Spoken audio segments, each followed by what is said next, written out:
दशमी ग्रंथराज शंभु स्तोत्र में पूर्व श्लोक में उन्होंने कहा, हे प्रभु, आपका अमृत है, वो संपूर्ण प्राणियों को प्रिय है, वो अमृतभूत है। आपकी संसदी में जो व्याप्त है ऐसा वचन आपका अमृतभूत है। तो अमृतभूत वचन है ऐसा क्यों?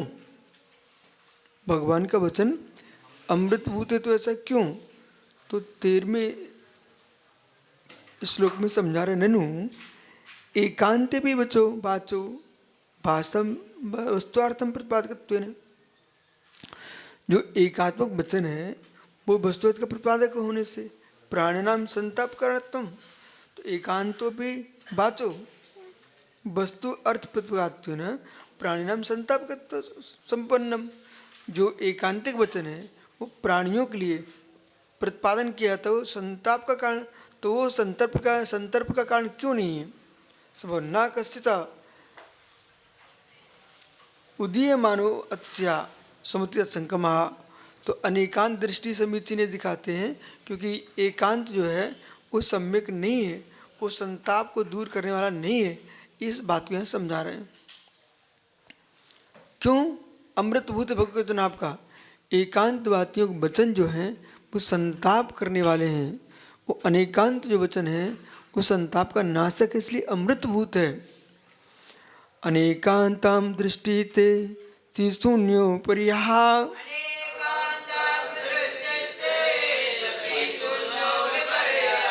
ततः सर्वं सूक्तं स्यात्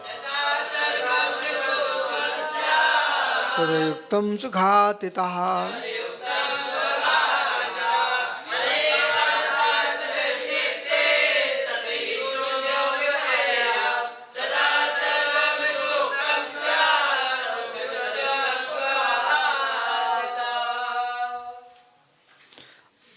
अनेकांतात्म दृष्टि थे, हे प्रभु अरना स्वामी, ते यानी आपके जो वचन है वो अनेकांतांत दृष्टि, अनेकांत दृष्टि होने से सती, अनेकांत दृष्टि होने पर सती होने पर, और अनेकांत दृष्टि होने से आपके वचन ही क्या है? सत्यार्थ है, यथार्थ है, वास्तविक है, सम्यक समीचीन है।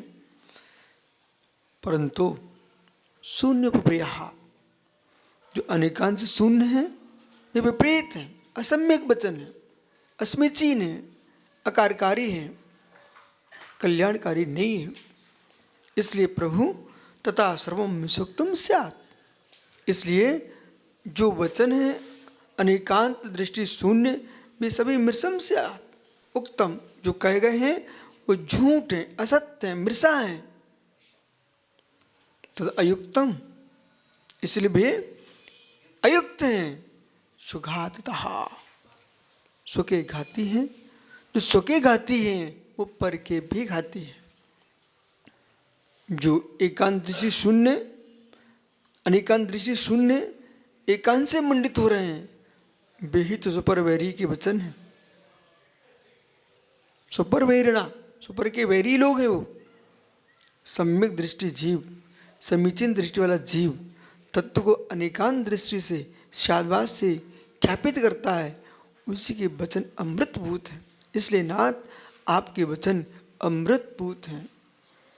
जो लोग तत्व को जाने नहीं, तत्व को समझे नहीं, तत्व व्याख्याता बन के बैठ जाते हैं और अनेकांत से आजाद को जानते नहीं हैं, फिर भी व्याख्यान करते हैं, वे जीव सुपर के घाती हैं, हत्यारे लोग हैं। पंथों में, पक्षों में जूझ करके समाज के हित में सोचना चाहिए, राष्ट्र के, विश्व के हित में सोचना चाहिए। अपने इस चरम के राग के प्रभाव के लिए नहीं सोचना चाहिए। वे सब दया के पात्र, यथार्थ में साधु बनती माइक मिलने लगता भूला, जबकि साधु बनती मूल ले लेना चाहिए। क्यों? क्योंकि प्रमाणित मुद्रा है। इस मुद्रा में उतनी ही व्याख्यान होना चाहिए जितना तुम यथार्थ जानते हो। नहीं जानते तो मौन ले लो। अब जानते नहीं, मान बढ़ चुका है, सम्मान बढ़ चुका, लोग प्रश्न करेंगे, हम माइक लेके बैठ जाएंगे बताने के लिए। अरे अभ्यास तो करो, फिर बोलो। हर प्रश्न का उत्तर व्यक्ति देना चाहता है। अरे आगम के अभ्यास के बिना उत्तर हो ही नहीं सकता। प्रश्न की उत्पत्ति मस्तिष्क से होती है सारस्वत जी, प्रश्न की उत्पत्ति मस्तिष्क से होती है, उत्तर की उत्पत्ति मस्तिष्क से नहीं होती, आगम से होती है। नहीं समझे? इसलिए बहुत बड़ी कृपा करें, जितने नए नवोड़े वे बच्चे साधु बन के वक्ता बन के आए, वे मस्तिष्क से उत्तर न दें, आगम से उत्तर दें। अब तुमको अर्थ ही पता नहीं है शास्त्रों का, तो उसमें तुम हत्या खोज रहे हो। हत्या खोजो तो नमो अरिहंताणम नहीं बोल पाओगे आप। तो विवक्षा समझना चाहिए। नमो अरिहंताणम, जिन्होंने 4 घाती कर्म का हनन किया, शत्रुओं का नाश किया, तो हिंसक शब्द हो गया ना, नाश किया। अरे अभिप्राय तो देखिए, नाश किया, ये क्या अभिप्राय से करें? यहाँ नाश कर अभाव किया है, न कि कोई प्राणी की हत्या कर दी है। और इतना विवेक तो होना चाहिए, कर्मों का नाश यानी 6 अर्थ में है, विनाश अर्थ में है। भी कर्म कोई चेतन आत्मा है क्या जो उसकी हत्या हो गई? समझ रहे ना? तो इसलिए तुम तो नमोकार छुड़वा दोगे लोगों का। तो ज्ञान होना चाहिए वास्तविक तत्व का, और शब्दागम का भी ज्ञान हो, तर्कागम का भी ज्ञान हो, और परमागम का भी ज्ञान हो। इसलिए जिन्होंने जन्म जात जैन कुल में जन्मे नहीं है और बाही प्रपंचों से आए लोग हैं, और यहाँ जैनत्व में दीक्षित होते ही प्रशंसा पूजा मिलने लगी, अपनी मनमानी क्रिया प्रारंभ कर दी। समझ रहे कि नहीं? समाज भोली रहती है, समाज भोली रहती है, और भोले लोग साधु की बात सुन करके तुरंत पंथ बना बैठते हैं और कट्टरता दिखाने लगते हैं। जबकि होना ये चाहिए हम तत्व ज्ञान प्राप्त करें, और जो जन्म जात जीव है उसके संस्कार अलग होते हैं। और बाहर से आए व्यक्ति ने, अब क्या हुआ, निश्चय व्यवहार कहाँ से खड़ा हो गया? बाहर के आया व्यक्ति ने आपको समाज में 2 टुकड़े कर दिए। तो सबसे पहले पंथों से नहीं समझना चाहिए अपन को, ग्रंथों से समझना चाहिए। जितने पंथवादी लोग हैं उनसे ग्रंथ पढ़ने नहीं जाना कभी भी, ग्रंथों के अर्थ सही नहीं निकालते। इसलिए क्योंकि जो पंथों से झगड़े रहते हैं, सामने ग्रंथ लिखा रखा रहता है, उसको बोलते ही नहीं है। मुझे तो उन विद्वानों पर त्रास आती है, घनघोर त्रास आती है, घनघोर त्रास, जो बड़े बड़े पदों पर अधिष्ठित हैं, फिर पंथ के राग से दूषित चित्त हैं। तत्व निर्णय होना चाहिए।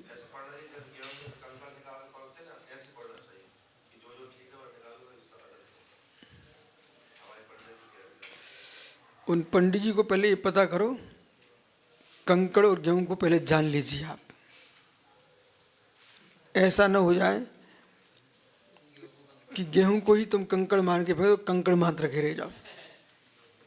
इसलिए पंडित का आप अच्छे चश्मा बनवाइए अपना। ते तब अनेकांतम दृष्टि अनेकांतम मतम, अनेकांतम दृष्टि अनेकांतम दृष्टि, अनेकांतम दृष्टि अनेकांतम मतम, अनेकांत दृष्टि यानी अनेकांत मत। सा सती, उसके होने पर, सत्याम विपर्याशा मतलब स असती, उसके न होने पर, विपरीत एकांत रूपा, जो विपरीत है वो एकांत रूप, शून्य असत्या, शून्य अनेकांत से शून्य असत्य है। यथा च एकांतो असत्य, जो एकांत है वे असत्य, एकांत ही है, असत्य है। अन्वय संज्ञा, ये इनकी अन्वय संज्ञा है। इत्यादि प्ररूपितम। अब ये जो भगवान सुमतिनाथ स्वामी का विस्तन किया था ना, वहाँ पर ये कथन किया था, तथा एकांत आश्रय सर्वम निरोशेषम, इसलिए एकांत आश्रय से सभी संपूर्ण रूप से मिर्सा असत्य अनतम उक्तम स्यात्। जो एकांत की ही व्याख्या मात करते हैं वे सभी मत असत्य ही हैं, असत्य ही असत्य ही हैं। यदि आप भी अनेकांत को छोड़ करके किसी पक्ष को एक रूप में स्वीकार करें तो आप भी झूठे हो जाएंगे।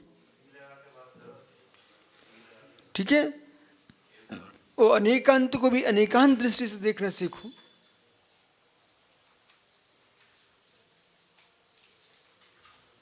जीवन में सहजता, सरलता और समीचीनता दृष्टि का विकसितपना, ये विशिष्ट पुण्यात्मा जीव को ही प्राप्त होते हैं। जिनको मोक्ष जाना है, जिनको मोक्ष जाना है, वे ऐरे गैरों के द्वारा निर्मित पंथों को स्वीकार नहीं करते, वे सर्वज्ञ की वाणी पर ही जीते हैं। जितने पंथ हैं, इसलिए सब एकांत, पहले सुनो ध्यान से। कभी कभी ये होता है जो एकांत पंथ बनता है वो अनेकांत को भी एकांत कहने लगता है। जैसे कि अभी यहाँ पर कुछ साधक घूम रहे हैं, तो एक साधक ने हमसे कहा कि पंथवाद बढ़ रहा है। मैंने, तुम ही तो बढ़ा रहे हो, यहाँ तो पहले से ही परंपरा में चल रही थी, उसे तुम तोड़ रहे हो, वो उसका नाम उसे नहीं, क्यों नहीं बोल रहे हो? अभी अभी बोला था एक साधु ने हमसे, बोले पंथवाद बढ़ रहा है। नहीं, पंथवाद नहीं बढ़ रहा है, यहाँ तो पूर्व परंपरा पूर्व से चली रही थी, उसे तुम तोड़ रहे हो, तुम अपना पंथ बना रहे हो, और जबकि तुम्हारा पंथ पंडितों का है। किसका है? पंडितों का है। और तुम घोर आश्चर्य, पंडितों के मल को तुम ढोरा सिर पर रखकर साधु बन के, पंडितों के द्वारा निर्मित पंथ को तुम दिगंबर मुनि बन के सिर पर टोकनी मल की ढो रहे हो। विवेक ही नहीं है। जिस दिन विवेक जगेगा ना, उस दिन भगवान की भक्ति का निषेध नहीं करोगे आप, और अपनी 28 गुणों का निर्मल पालन करोगे। उपासना विधि श्रावक कर रहा, अपनी विधि से उसको करने दो विवेक के साथ। विवेक सिखाओ, निषेध मत सिखाओ। विवेक सिखाओ, निषेध मत सिखाओ। बोले तुम्हारी सिलवानी में जो है आपको बोध होना चाहिए। देखो, विषय यहाँ बढ़ाने कोई फायदा नहीं है, सार इतना सा है। आप लोग क्या करते हो? दीप जलाते ही हो, मंदिर में धूप खेते ही हो, आधे 13 आधे 20 हो तुम, ठीक है, और निर्वाण लाडू चढ़ाते ही हो। और यदि निर्वाण लाडू नहीं चाहते तो नारियल को घिस घिस के लड्डू के उपमा दे, तो संकल्प तो करते ही हो, ठीक है ना। मेरे सार कहने का यह है, कुछ तुमने छोड़ दी है, कुछ तुमने ग्रहण कर लिए हैं, और दूसरा कोई अपनी विधि कर रहा, अपनी परंपरा के अनुसार। इन पूजन पद्धतियों में झगड़ा मत करो। तुम्हारे मंदिर वो झगड़ने नहीं आए, तुम उनके मंदिर में झगड़ने मत जाओ। शांति से जीवन जियो, धर्म के लिए और समाज को अखंड बना के चलो। चलिए, इसलिए यथार्थ है ना, जिन साधकों को, जिन विद्वानों को छेनी प्रज्ञा नहीं है, छेनी प्रज्ञा नहीं है, बुद्धि कमजोर है और बुद्धि इसमें लग नहीं रही है, तो 24 घंटे निकालें कैसे? तो उनको 24 घंटे निकालने के लिए एक माध्यम मिल गया है। ऐसा नहीं ऐसा करो, ऐसा नहीं ऐसा करो, ऐसा नहीं ऐसा करो, जबकि तुम्हारा काम ही नहीं है। ज्ञान ध्यान में नहीं रहो ना आप। आहार करो और स्वाध्याय करो, सामायिक करो, ध्यान करो। नहीं, उपदेश नहीं, उन लोगों से प्रवचन नहीं करो जो पंथ की बातें करें। प्रवचन वो होता है, पंथ की परंपराओं की व्यर्थ की गंदगी फैलाने प्रवचन होते ही नहीं है। प्रवचन वो होता है जिसमें समता भाव जगे, साधु भाव जगे, उसका नाम प्रवचन है। तुम लेके बैठ गए, जो तुम्हारे मन में चल रही थी उसी की पुष्टि में लग गए, मालूम चला आगम बहुत दूर चला गया।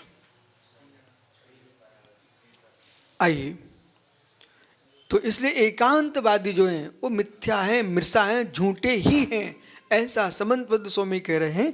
प्रभाचंद स्वामी की टीका ग्रंथ पढ़ना चाहिए उनको। और जब तक अध्ययन नहीं, कोई अध्ययनशील आचार्य मुनि के पास बैठ के स्वाध्याय करना चाहिए शास्त्रों का। कथम ऋषोक्तम तस्य चेत तो अयुक्तम यथा तया एकांत दृष्टि अयुक्त, जो एकांत दृष्टि और अयुक्त है, सर्वम वक्तुम अनुचितम। आहा, जो एकांत बोलने वाले हैं वे अयुक्त हैं, अनुचितम वक्तुम, उनका वचन अनुचित ही, उनका वचन। मैं तो पुण्यात्मा जीव अपने आप को मानता हूँ कि ऐसी परंपरा में दीक्षित ही नहीं हुआ, बुद्धि भ्रष्ट की जाती है, आगम तोड़ा जाता हो। क्या ठीक है ना? ठीक है। इसलिए और जो पंथों में जकड़े हैं वे जीवन भर ऐसे ही उलझे रहेंगे। कोई आचार्यों में चिपके हैं, हम तो भगवान महावीर को भी नमस्कार करते हैं तो अपनी स्वतंत्रता का बोध करके करते हैं। ठीक है ना? आपको निज की पहचान ही नहीं है। कुतस्तया तदयुक्तम, आज तक हमने कोई बिना आगम के व्याख्यान नहीं किया, सामने ग्रंथ रखा है सामने। सुघातः स्वशब्दे ने, इसे मैं शाश्वत को समझाता रहता हूँ, बालक बुद्धि का विकास तो करना पर आगम छोड़ के नहीं, पर अहंकार की मुद्रा में नहीं बैठना, सरल जीवन जीना, सुसंवेद शब्द देना, सदाशनाथ लोग। अरे देखो, जब हम गद्दी पे बैठे तो ज्ञानी बनो, शेष काल में सामान्य सहज जीवन जियो। सहज जीवन कैसे? आप देखो बेटा, ये इंजन है ना, इंजन वही बंद रहता है ठंडा रहता है, जब चालू करो तभी गर्म होता है। तो अपन को जब अपन को चालू होना तभी गर्म दिखाना है, बाकी 24 घंटे सामान्य जीवन है। अपेक्षित विशेषता तो झलकनी नहीं चाहिए, यही विशेषता। वो अपने आप लोग समझ जाएंगे विशेष आदमी है। सद सदा अनेकांत गृहीत है, अनेकांत को जो ग्रहण नहीं कर, तस् घाता सुघाता, जो सत असत एकांत को ग्रहण कर रहा है, सत्य को सत्य ही कह रहा है, असत्य को असत्य ही कह रहा है, जबकि वस्तुतः सत्य है। कोई सतरूपी मानता, कोई असतरूपी मानता है। सुघाता, ये बहुत सुंदर शब्द किया, ये इसमें बहुत सुंदर शब्द दिया। अरे तू मुझे गाली दे ले भाई, बोला, बोले क्यों? सुघातता। अरे मेरा कुछ नहीं बिगड़ने वाला, सुघातता। तुमको आदत पड़ जाएगी गाली देने की, कभी ऐसे आदमी को दोगे तुम्हें तुम्हें स्वयं देख लेगा, सुघातता। नहीं तो कर्म तो देख ही रहे। मैं हर आदमी को एक दो बार समझाता हूँ, तो जब समझ में नहीं आती मेरी बात मैं छोड़ देता हूँ, जाओ बेटा, तो तुम्हारा समय आएगा तुम समझ जाओगे, और नहीं तो अपने घात कर ही लोगे। दया है, इसलिए मैं आपको बोल देता हूँ भाई ऐसे व्यवस्थित जीवन जियो, और जो बाहर जाते उन्हें पूछ लो, कुछ बातें याद आती, कुछ अपने मन की कर लेते, बोले तीन सागर बराबर। सुघातता नहीं, नील सुखादि नहीं, नील सुखादि पदार्थ पंचरूपणया शून्य एकांता, जो शून्य एकांतवादी है, पदार्थ सुख दुखादि पदार्थ जो नील पीत आदि हैं, तो इनके प्रपंच रूपणम शून्य एकांतम सत्ता एकांतो, वो शून्य एकांत सत्ता एकांत या न वृद्धते यदस्तया तद्तो न स्यात्, जो विरुद्ध नहीं है वह आपके वचन है, जो घात तो न स्यात्, वे घातक नहीं है, पर जो एकांतवादी है उनके वचन सुघाती है, सुघाती, अपना घात कर रहे हैं। ये सूत्र ने तुम्हारे प्राण बचाए, सब किसके? जीवन के नहीं, विशुद्धि के। एक सज्जन थे शाश्वत जी, बेटा 24 घंटे क्लेश कर, उनको मतलब ऐसा कहना चाहिए उस व्यक्ति ने यही सीखा था कि दूसरे क्लेश देना और क्लेश में रहना। तो मैंने अंत में निर्णय क्या किया कि भाई तुम्हारा स्वभाव ऐसा ही है, अब क्या कर सकते हैं। तो मैंने प्रवचन किया, विराट कम कथम मंत्र जिना सुप्रीत तुरंगलम पादव्यम सुंदंडे निपाति। इस कारखाने 10वीं कार का स्टोप दोष की, इसने मेरी 24 घंटे विश्वास श्रद्धा